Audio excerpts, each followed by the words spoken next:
Hello, good morning, good afternoon, good evening students. जब भी जो भी लेक्चर देख रहा है उसके अकॉर्डिंग आज के इस वीडियो लेक्चर में हम डिस्कस करेंगे एसपी का topic, that is shares. What is shares? Shares का मतलब क्या होता है? लास्ट लेक्चर में मैंने बताया था कि शेयर किसे कहते हैं। जैसे सोल ट्रेडिंग कंसर्न के अंदर में जो मालिक, ओनर पैसा जो लगाता है वो उसका कैपिटल होता है। उसी तरीके से जो जॉइंट स्टॉक कंपनीज होती है, तो जॉइंट स्टॉक कंपनी के अंदर में कई सारे लोग क्या करते हैं, पैसे इन्वेस्ट करते हैं। तो जो शेयर्स परचेज करते हैं, जो शेयर खरीदते हैं, कंपनी रेगुलर बेसिस पर जैसे उसको कैपिटल की रिक्वायरमेंट होती है तो मार्केट में क्या करता है, शेयर्स इशू करता है। तो जो लोग शेयर परचेज करते हैं, शेयर क्या होता है? शेयर होता है शेयर कैपिटल का एक छोटा सा हिस्सा। क्या होता है? शेयर कैपिटल का एक छोटा सा हिस्सा। जैसे कि लास्ट लेक्चर में मैंने बताया था कि जो खुद का पैसा होता है जॉइंट स्टॉक कंपनी का, वो तो होता है in the form of shares और होता है रिटेन अर्निंग। जो भी कंपनी ने रिटेन अर्निंग को जनरेट किया, अर्न किया, वो रिटेन अर्निंग वो ओन फंड कैपिटल कहलाता है। और जो पैसा शेयर्स के फॉर्मेट में होता है उसे हम ओन फंड कहते हैं। शेयर कैपिटल क्या होता है? जो बिजनेस के ओनर्स होते हैं, जो शेयर्स परचेज करते हैं वो कौन होते हैं? बिजनेस के ओनर्स होते हैं। तो जो शेयर है वो क्या है? आपका टोटल शेयर कैपिटल का एक छोटा सा स्मॉल क्या है, पार्ट होता है। अब शेयर कैसे? मैंने वैसे कहा कि जैसे जो शेयर्स खरीदते हैं उसको हम शेयर होल्डर कहते हैं और वो होते हैं कंपनी के ओनर। और शेयर्स या शेयर कैपिटल को कंपनी का ओन कैपिटल कहा जाता है। उसके बाद हम बढ़ते हैं हमारे टॉपिक के तरफ। टॉपिक का नाम है, हम टॉपिक डिस्कस करने वाले हैं शेयर्स के फीचर्स। क्या डिस्कस करने वाले हैं? शेयर्स के फीचर्स। शेयर्स क्या है? मैंने बताया जो टोटल शेयर कैपिटल होता है उस टोटल शेयर कैपिटल का स्मॉल पार्ट उसे कहते हैं शेयर। उसे क्या कहते हैं? शेयर्स। और शेयर्स किसे कहेंगे फिर? एक पार्ट, एक हिस्सा, वो हो गया आपका शेयर। और वही छोटे छोटे पार्ट्स जब पूरा कैपिटल हो जाता है, जिसे हम शेयर कैपिटल कहते हैं, वो शेयर्स हो जाते हैं, उसको हम कहेंगे शेयर्स। तो सिंगल यूनिट है मतलब एक छोटा सा हिस्सा, वो आपका शेयर हो गया। कई छोटे सारे हिस्से हैं, बंडल ऑफ शेयर है, तो इसका मतलब वो हो गया आपका शेयर्स, बराबर। तो उसके बाद में आगे चलते हैं। अगला टॉपिक है हमारा मीनिंग। मीनिंग में मतलब मैंने बताया कि what is share? Share is the smallest part of the share capital. आपका जो शेयर कैपिटल होता है उसका एक स्मॉल पार्ट होता है शेयर, और होते हैं शेयर्स। नंबर ऑफ शेयर्स हो गए, तो हो गया आपके शेयर्स, एक है तो शेयर। ओनरशिप, जो कंपनी के शेयर्स परचेज करते हैं वो होते हैं कंपनी के ओनर्स। कौन होते हैं? ओनर्स। उन्हें हम शेयर होल्डर्स कहते हैं। तो जो शेयर होल्डर्स होते हैं वो होते हैं कंपनी के रियल ओनर्स।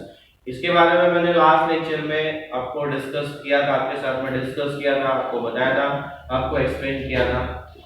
उसके बाद में अगर हम बात करते हैं डिस्टिंक्टिव नंबर्स, शेयर एक छोटा सा पार्ट होता है, उसी तरीके से छोटे छोटे पार्ट्स होते हैं, तो उनका एक डिस्टिंक्टिव नंबर होता है, एक सीरियल नंबर होता है।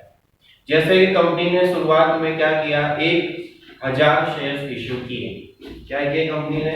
1000 शेयर्स को इशू किया। तो ये 1000 नंबर ऑफ शेयर्स हैं।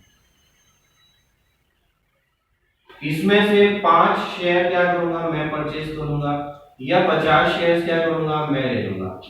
50 शेयर्स अगर मैं लूंगा तो एक शेयर की जो कीमत है वो एक शेयर की कीमत सपोज दैट 10 रुपए है। कितनी है? 10 रुपए। तो एक शेयर 10 रुपए का है। मतलब अगर जॉइंट स्टॉक कंपनी के अंदर में, अगर मैं जॉइंट स्टॉक कंपनी के अंदर में इन्वेस्टमेंट करना चाहता हूं in the form of shares, तो मुझे क्या करना पड़ेगा? उसके जो शेयर्स हैं उन शेयर्स में से मुझे कुछ शेयर्स क्या करने पड़ेंगे? परचेज करने पड़ेंगे।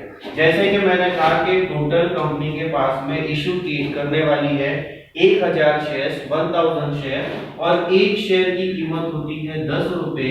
तो मुझे अगर 50 शेयर्स को खरीदना होगा, अगर मुझे 50 शेयर्स को खरीदना है तो मैं क्या करूंगा, 50 शेयर्स खरीदूंगा और एक शेयर है 10 रुपए का, तो 50 इंटू 10, तो मैं कंपनी में जो पैसा इन्वेस्ट करूंगा वो कितना करूंगा, 500 रुपए।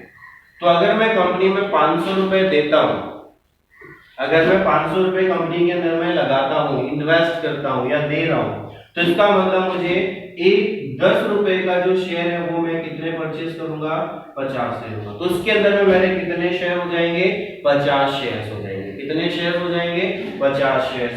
अब इसी के अंदर में से एक बंदा है जो क्या करना चाहता है, 100 शेयर्स परचेज करना चाहता है। अब उसके पास जो भी अमाउंट है उसके हिसाब से वो 100 शेयर्स खरीद रहा है। 100 शेयर्स खरीदेगा मतलब एक शेयर कितने का है, 10 रुपए का है। तो उसको कितना पैसा इन्वेस्ट करना पड़ेगा, यहाँ पे पूरा 10,000, कितना, सॉरी 1000 इन्वेस्ट करना पड़ेगा। 100 है इंटू 1000 रुपीज वो इन्वेस्ट करेगा। मतलब यहाँ पे एक पर्सन ए है, एक पर्सन बी है, जिसने क्या किया, एक पर्सन ने 500 रुपए कंपनी में इन्वेस्ट किया एज अ शेयर, उसने लगाया। दूसरा बंदा है जिसने 1000 रुपीज एज अ शेयर क्या किया, बिजनेस में, कंपनी में इन्वेस्ट किया। तो कंपनी के जो शेयर्स थे, जो कंपनी इशू कर रही थी, तो वो 1000 कर रही थी। अब 1000 करी थी, जस्ट एक एग्जांपल के तौर पे मैंने लिया 1000 में से 50 शेयर्स ए ने खरीद लिए और 100 शेयर्स बी ने खरीद लिए। अब एक शेयर कितने का है, 10 रुपए का। तो मुझे 50 शेयर्स अगर खरीदने होंगे तो मैं क्या करूंगा, 10 इंटू 50 करके 500 रुपए उसके अंदर में इन्वेस्ट करूंगा, मतलब शेयर्स में खरीद। तो अब मैं क्या हो गया, मेरा कंपनी के अंदर में जो इन्वेस्टमेंट हुआ in the form of shares, that is 500। वो ए का कितना हो गया, 500 एंड बी का कितना हो गया, 1000। इसी तरीके से अलग अलग पर्सन, कोई पर्सन सी है, डी है, ऐसे अलग अलग पर्सन क्या करते हैं, जिसके पास जितना पैसा, जिस हिसाब से पैसा होता है, अगर वो इन्वेस्ट करना चाहते हैं तो उतने नंबर ऑफ शेयर्स में से वो क्या करते हैं, कुछ शेयर्स ये परचेज कर लेगा, कुछ शेयर्स ये परचेज कर लेगा।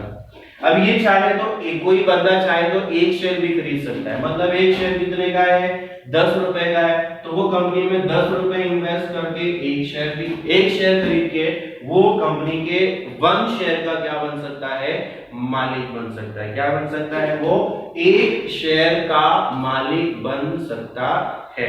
मतलब उसका, उस कंपनी के अंदर में जो उसका इन्वेस्टमेंट है वो कितना है, 10 रुपए का है। उसी तरीके से इसका 500 रुपए है, किसी का 1000 रुपए है, किसी का 2000 रुपए होगा, किसी का 3000 रुपए होगा।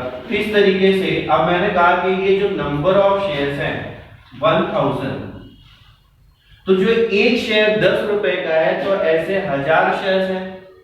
कितने शेयर्स हैं, 1000 शेयर्स हैं। अब 1000 शेयर का भी यहाँ पे क्या होगा, एक नंबर होगा, एक डिस्टिंक्टिव नंबर होगा, एक सीरियल नंबर होगा। जैसे कि 1 से लेके 1000 तक ये हो गए उनके नंबर्स। एक शेयर मैंने खरीदा तो वो एक नंबर, दूसरा 2 नंबर, ऐसे करके उसके क्या होते हैं, डिस्टिंक्ट नंबर होते हैं, डिस्टिंक्टिव नंबर्स होते हैं। इसके बाद अगर कंपनी को और पैसे की जरूरत पड़ेगी और कैपिटल की जरूरत पड़ेगी, तो फिर वो कंपनी क्या करेगी, और 1000 शेयर्स क्या करेगी, इशू करेगी। मतलब ये उसने फर्स्ट टाइम इशू किया था 1000 शेयर्स, सेकेंड टाइम वो वापस से 1500 शेयर्स क्या करेगी, इशू करेगी।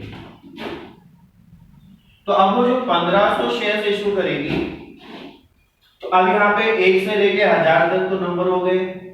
अब यहाँ पे जब अगले 1500 को इशू करेगी तो उसका जो नंबर होगा वो नंबर शुरू होगा कहां से, 1001 से स्टार्ट होगा, 1500 नंबर उसमें आप ऐड कर देंगे। तो इस तरीके से जैसे कंपनी शेयर इशू करते जाती है उसका क्या होता है, डिस्टिंक्टिव नंबर होता है। जिस तरीके से आपके जो एक नोट होता है 10 रुपए का, 10 रुपए के नोट के ऊपर एक आपका सीरियल नंबर होता है, सीरीज लिखी होती है, वो उसका एक डिस्टिंक्टिव नंबर है। उसी तरीके से जो शेयर्स होते हैं, शेयर्स का भी क्या होता है, एक डिस्टिंक्टिव नंबर होता है। तो आगे बढ़ते हैं, अगला पॉइंट है एविडेंस ऑफ टाइटल। अब जो बंदा कंपनी का शेयर खरीदता है, जैसे कि मैंने अभी जो एग्जांपल आपको समझा दिया, कंपनी को 10 लाख रुपए की जरूरत है, 10,000 लाख 10 लाख, कितने की जरूरत है? 10 लाख की जरूरत है। कंपनी को 10 लाख रुपए चाहिए, तो 10 लाख रुपए चाहिए तो उसको क्या करना होगा? शेयर्स इशू करना होगा। मान लो एक शेयर अगर उसके कंपनी का 10 रुपए का है, तो ऐसे 1 लाख रुपए के लिए उसको क्या करना पड़ेगा? 1 लाख नंबर ऑफ शेयर्स क्या करना पड़ेगा? इशू करना पड़ेगा। क्या करना पड़ेगा? इशू करना पड़ेगा। तो अब ये क्या होगा? कोई भी बंदा 1 लाख शेयर में से 1000 शेयर खरीदेगा, कोई बंदा 10,000 शेयर खरीद लेगा। अब जो 1000 खरीदेगा वो एक 10 रुपए के हिसाब से 1000 का कितना हो जाएगा? 10,000 हो जाएगा। कोई 10,000 परचेज करेगा तो उसका 10 रुपए के हिसाब से 1 लाख रुपए हो जाएगा। बराबर है? इस तरीके से कोई कितने नंबर ऑफ शेयर्स करेगा, कोई कितने नंबर ऑफ, इस तरीके से टोटल 1 लाख शेयर्स क्या होंगे? मार्केट में इशू होंगे। अब जिसने 1000 शेयर्स खरीदे हैं वो कंपनी का कौन बन जाएगा?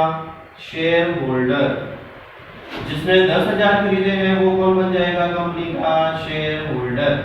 अगर कंपनी के शेयर्स कोई 50,000 खरीदता है तो वो 50,000 नंबर ऑफ शेयर्स खरीदने वाला कौन हो जाता है? कंपनी का शेयर होल्डर। और अगर कोई बंदा कंपनी का सिर्फ एक शेयर भी खरीदता है, अगर किसी ने एक शेयर खरीद लिया तो वो भी कंपनी का कौन होता है? Share holder.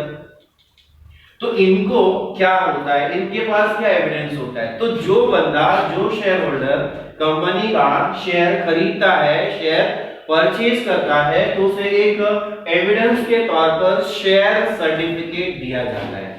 क्या दिया जाता है? उसे शेयर सर्टिफिकेट दिया जाता है। जैसे कि एक बंदा है ए, उसने कंपनी के 1000 शेयर खरीदे, तो कंपनी में उसने 10 रुपए के हिसाब से 10,000 रुपए क्या किया? इन्वेस्ट किया है। तो ए पर्सन को एक कंपनी क्या करती है? सर्टिफिकेट इशू करती है कि इस बंदे ने इस नंबर से लेकर इस नंबर के 1000 शेयर्स क्या किए हैं? परचेज किए हैं। तो ये एक शेयर होल्डर के पास क्या हो जाता है? एविडेंस हो जाता है, जिसे हम कहते हैं शेयर सर्टिफिकेट। इसके बाद आगे वाला टॉपिक पे आप चलते हैं, वैल्यू ऑफ शेयर। शेयर की क्या होती है? वैल्यू होती है। शेयर की क्या होती है? वैल्यू होती है। शेयर का मतलब अभी तक अगर आपको कंफ्यूज कर रहा होगा कि शेयर मतलब क्या, शेयर मतलब क्या, शेयर मतलब क्या, मैं अभी आपको एक बता देता हूँ और थोड़ा सा एकदम सिंपल वाली लैंग्वेज में आपको समझा देता हूँ शेयर मतलब क्या है।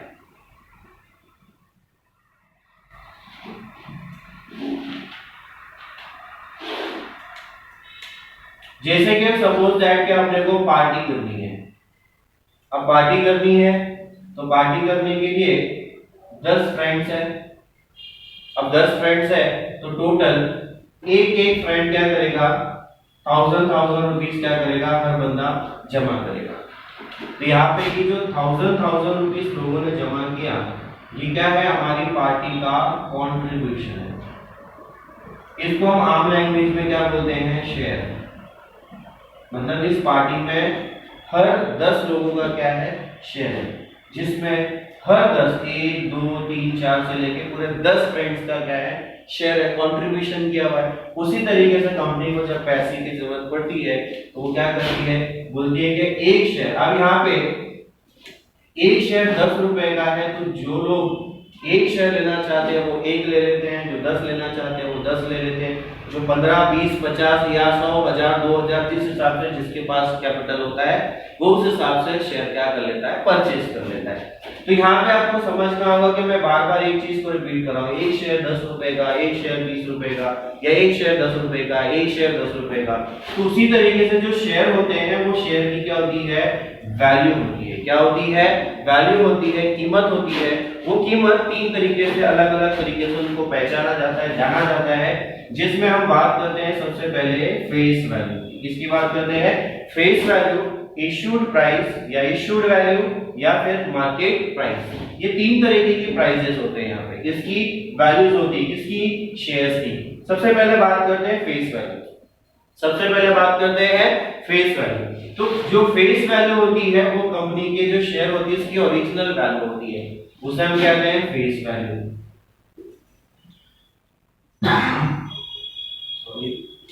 क्या होती है इसको? Face value. ये होगी उसकी फेस वैल्यू। जैसे कि कंपनी ने एक शेयर 10 रुपए का बोला, तो एक शेयर की जो फेस वैल्यू है वो कितनी हो गई? 10 रुपए हो गई। मतलब इसकी वो ओरिजिनल प्राइस। जैसे कि हमारा कोई प्रोडक्ट होता है, जैसे कोई चीज परचेज करने के लिए जाते हैं, जैसे कि हम लोग कोई प्रोडक्ट परचेज करने के लिए जाते हैं, मान लो पेन परचेज करते हैं, एक पेन की कीमत क्या होती है? 10 रुपए होती है। एक पेन की उसकी जो एमआरपी है, एमआरपी समझता है, एमआरपी जो बोला वो क्या हो गया? एज लाइक एमआरपी होगी उसकी फेस वैल्यू। क्या होगी उसकी? Face value. हाँ, उसके बाद में क्या होता है, मार्केट के अंदर में वो 10 रुपए का पेन कहीं 9 में बिकता है, कोई 9 में बेचता है। ज्यादातर जो रिटेलर्स होते हैं वो क्या करते हैं, वो 10 रुपए का है तो 10 रुपए में ही बेचते हैं, एमआरपी पे ही बेचते हैं। लेकिन कभी कभी कोई क्या करता है, कभी कम में बेच देता है, कभी उसको ज्यादा में बेच देता है। तो वो कम ज्यादा क्या होता है उसको हम लोग बाद में देखते हैं। फिलहाल हम बात करते हैं फेस वैल्यू की। फेस वैल्यू मतलब एज लाइक एमआरपी, मतलब एक शेयर हमारी कंपनी का अगर आप खरीदोगे तो एक शेयर का कीमत होगा 10 रुपए। ये होगी आपकी फेस वैल्यू। उसके बाद हम बात करते हैं इशूड वैल्यू। इशूड वैल्यू और इशूड प्राइस। आपकी जो इशूड वैल्यू है, क्या है आपकी? Issued value. मैंने कहा कि जो एक कंपनी का शेयर है जिसकी फेस वैल्यू है 10 रुपए, जिसकी फेस वैल्यू है 10 रुपए, जब मार्केट में उसको इशू किया जाता है, इशू किया जाता है मतलब जनरल पब्लिक को जब ऑफर किया जाता है, आओ हमारी कंपनी के शेयर खरीदो, आओ हमारी कंपनी के शेयर खरीदो। हमारी कंपनी कितना शेयर इशू करना चाहती है? हमारी कंपनी 1 लाख शेयर इशू करना चाहती है और एक शेयर की फेस वैल्यू है 10 रुपए। क्या है? एक शेयर की फेस वैल्यू 10 रुपए। तो आओ हमारी कंपनी के क्या करो, शेयर्स परचेज करो। बराबर है। अब अच्छा, जो नई कंपनीज होती हैं, जो न्यूली स्टार्टेड कंपनीज होती हैं, अब उनका मार्केट में कोई रेपुटेशन नहीं होता है, उनका मार्केट में कोई नाम नहीं होता है, तो वो क्या करती है, वो कंपनीज या तो फेस वैल्यू में इसको, मतलब 10 रुपए अगर उसकी फेस वैल्यू है तो 10 रुपए में ही वो शेयर को इशू कर देती है। और अगर न्यू कंपनी है तो मे बी उसे 10 रुपए से कम में भी क्या कर देती है, इशू कर देती है। क्या कर देती है? इशू कर देती। तो मार्केट में जो शेयर हमने इशू किया, वो न्यू कंपनी का शेयर है, मार्केट में उसको अगर हमने इशू किया, उसकी जो ओरिजिनल वैल्यू है वो है 10 रुपए, और अगर न्यू कंपनी है तो वो 10 रुपए से कम में भी इशू कर सकती है। मतलब वो 9 रुपए में भी मार्केट में लोगों को शेयर बेच सकती है। मतलब वो शेयर है कितने का? 10 रुपए का। उसकी ओरिजिनली कीमत क्या है? 10 रुपए, लेकिन मार्केट में उसको क्या किया जाएगा? 9 रुपए में बेच दिया जाएगा। अच्छा, उसके बाद में अगर हम बात करते हैं, दो चीजें भी समझ में आ गई। 10 रुपए का शेयर होगा, 10 रुपए में ही बिक जाएगा, मतलब लोगों को इशू किया जाएगा, लोगों को ऑफर किया जाएगा कि आओ हमारी कंपनी का शेयर खरीदो, जिसकी फेस वैल्यू 10 रुपए, हम उसे आपको 10 रुपए में क्या करेंगे? देंगे। तो कुछ लोग आगे परचेस करेंगे उसको, राइट है। उसके बाद में कहा कि अगर और थोड़ी न्यू कंपनी है और पैसे उसको चाहिए, तो वो क्या करती है? 10 रुपए की फेस वैल्यू का शेयर 10 रुपए से भी कम में भी इशू करती है, तो 9 रुपए में भी इशू हो जाता है। उसके बाद में अब एक रेपुटेड कंपनी होती है ऑलरेडी, जो मार्केट में उसका नाम बहुत है, तो ऐसी कंपनी का ऑलरेडी लोग शेयर्स क्या करते हैं? ज्यादा डिमांड करते हैं। तो वो कंपनी क्या करती है? वो 10 रुपए के शेयर को क्या करती है? 12 रुपए, 15 रुपए से लेकर अनलिमिटेड अमाउंट तक हम जा सकते हैं कि जितना उसका नाम है मार्केट में, उस बेसिस पर वो 10 रुपए का शेयर, एक्चुअली उसकी फेस वैल्यू मतलब वो उसकी ओरिजिनल प्राइस है, उसमें कोई बदलाव होने वाला नहीं, लेकिन वही 10 रुपए की चीज कभी 9 रुपए में बेची दी जाती है, कभी उसी चीज को 10 रुपए में ही किया जाता है, कभी उसी चीज को 10 रुपए से ज्यादा 12, 15, 20, 25, 100, 1000 रुपए में भी क्या किया जाता है, इशूड किया जाता है। तो ये हो जाता है जब रेपुटेड कंपनी अच्छी खासी प्रॉफिट कमा रही, तो ऐसी कंपनी के शेयर्स की मार्केट में क्या होती है, डिमांड होगी, तो उसका 10 रुपए का शेयर 1000 रुपए में भी क्या हो जाता है, बिक जाता है, लोग उसको क्या करते हैं, परचेज कर लेते हैं, बराबर है।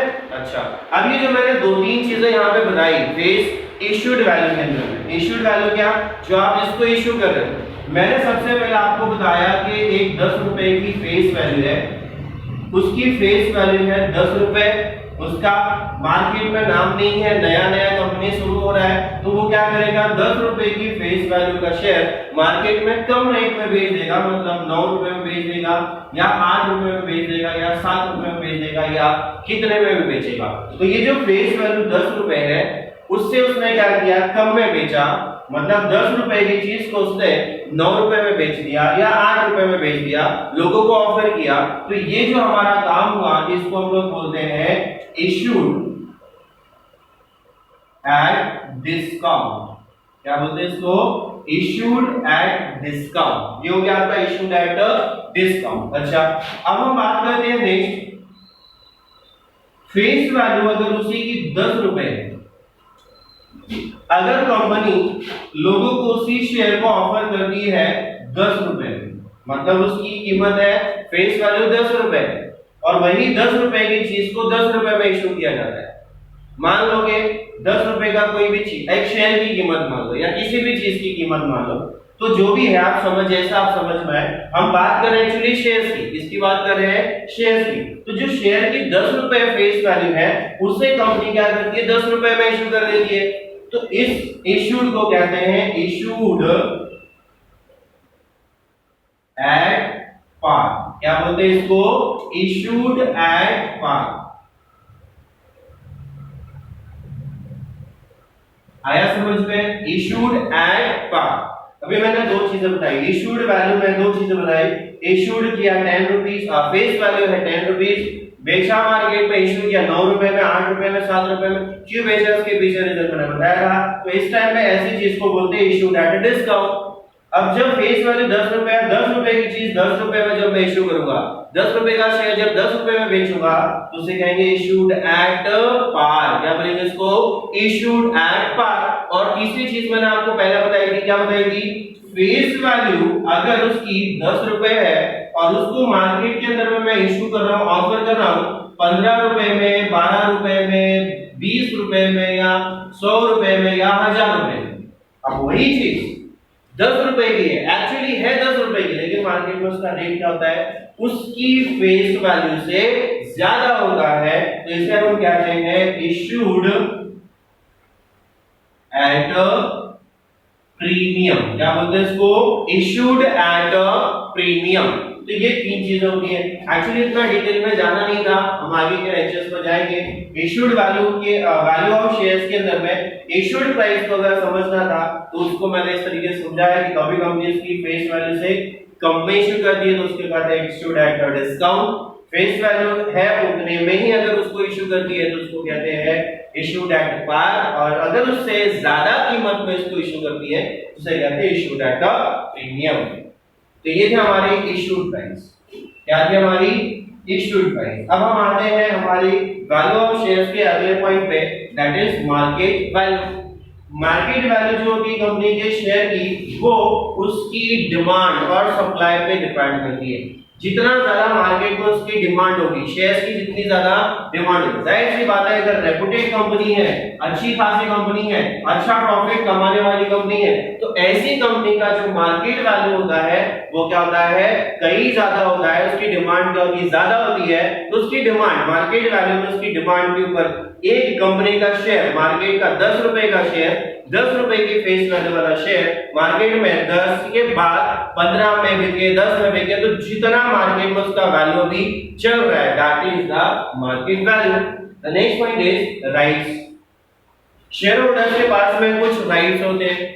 शेयर होल्डर्स के पास में कुछ क्या होते हैं, राइट्स होते हैं। शेयर होल्डर्स कौन होते हैं, मैंने बोला शेयर, शेयर के पीछे शेयर खरीदने वाला शेयर होल्डर। तो शेयर होल्डर के राइट्स क्या होते हैं, शेयर होल्डर कौन होता है, शेयर होल्डर होता है कंपनी का मालिक। शेयर होल्डर कौन होता है? कंपनी का मालिक, वो होता है ओनर, और शेयर होल्डर जो मालिक है उसके पास राइट्स होते हैं। और जॉइंट स्टॉक कंपनी के अंदर में जो कंपनी का मैनेजमेंट होता है वो किसी और लोगों के हाथ में होता है। जो मैनेजमेंट होता है उनके हाथ में होता है, कंपनी के मैनेजिंग डायरेक्टर्स हैं उनके हाथ में होता है, और कुछ कंपनी के मालिक होते हैं वो होते हैं कंपनी के शेयर होल्डर। और कंपनी के share holder day to day companies में तो जाते नहीं है, क्योंकि वो नंबर ऑफ शेयर्स होते हैं, नंबर ऑफ शेयर होल्डर्स होते हैं। तो कंपनी का जो मैनेजमेंट होता है वो किसके हाथ में होता है? कंपनी के मैनेजिंग डायरेक्टर्स के हाथ में होता है, कंपनी के मैनेजर्स के हाथ में होता है, कंपनी के डायरेक्टर्स के हाथ में होता है। तो ये लोग क्या करते हैं? कंपनी को संभालते हैं। तो यहाँ पे शेयर होल्डर के राइट क्या है? शेयर होल्डर के राइट्स है कंपनी की मीटिंग में आना, उसको अटेंड करना।